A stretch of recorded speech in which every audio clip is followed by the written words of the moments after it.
Assalamualaikum warahmatullahi wabarakatuh. Salam sehat semuanya. Perkenalkan, nama saya Amanda Aulia Putri. Saya dari RSUP Dr. M. Jamil Padang.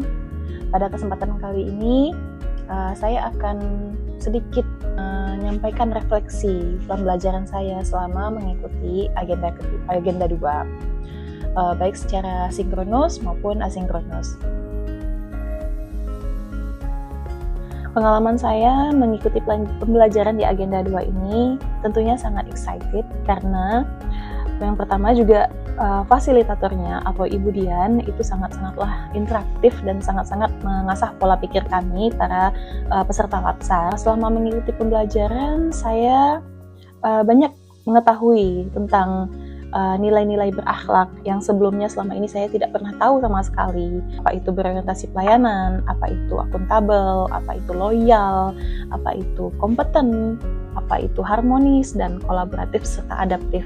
Dan selama mengikuti pembelajaran ini, di samping mendapatkan ilmu atau teori, saya juga mendapatkan pengalaman bagaimana cara bersosialisasi yang baik, berkomunikasi yang baik, dan juga yang tidak kalah pentingnya, saya belajar tentang bagaimana kita memiliki pengetahuan atau knowledge tentang AI atau tentang menggunakan sebuah teknologi gitu.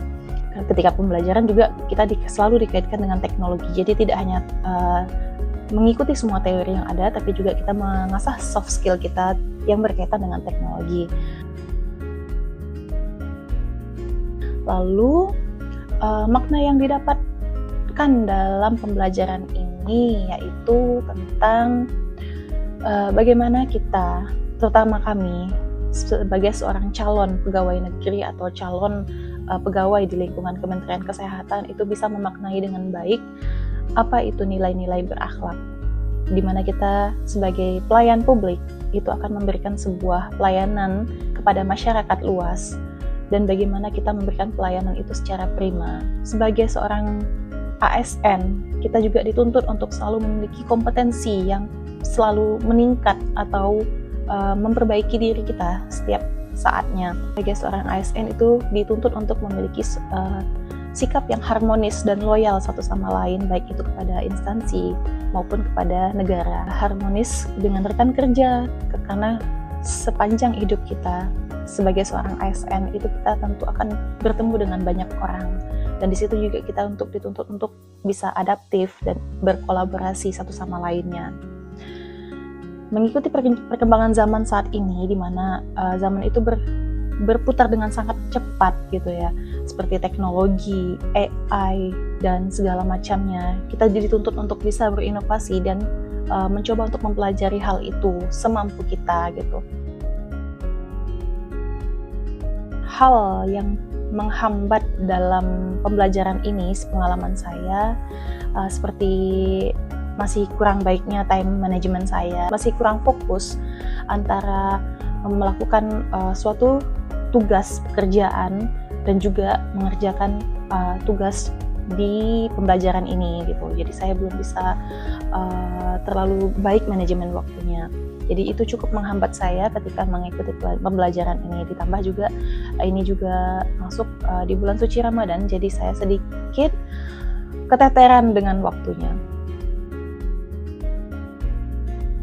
Ide yang muncul setelah mengikuti pembelajaran ini membuat saya bisa memahami bagaimana cara menjadi seorang ASN yang berakhlak, yang memberikan pelayanan yang optimal untuk masyarakat kelak, memunculkan insight saya untuk lebih bisa untuk belajar lebih banyak lagi tentang hal-hal yang baru, untuk meningkatkan kompetensi saya, juga mempelajari teknologi-teknologi yang terbarukan saat ini yang membuat saya sedikit bersemangat untuk mencari pembelajarannya kelak di masa yang akan datang. Lalu tindak lanjut yang akan saya lakukan, yang pastinya saya akan mencoba menerapkan pembelajaran agenda 2 ini di kehidupan saya kelak ke depannya sebagai seorang ASN di Kemenkes, terutama di Rumah Sakit Dr. M. Jamil Padang.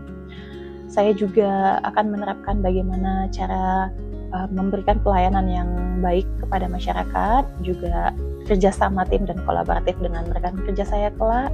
Lalu juga saya juga akan mencoba untuk beradaptasi lebih baik lagi ke depannya di lingkungan kerja kelak. Mungkin sekian yang dapat saya sampaikan tentang learning journal kali ini. Saya belajar bahwa menjadi ASN itu bukan hanya tentang jabatan dan pekerjaan, tetapi itu adalah tentang amanah. Dan setiap amanah itu pasti akan selalu dipertanggungjawabkan, bukan hanya oleh negara atau masyarakat, tetapi juga oleh hati nurani kita sendiri dan Tuhan Yang Maha Esa. Sekian dari saya. Assalamualaikum warahmatullahi wabarakatuh.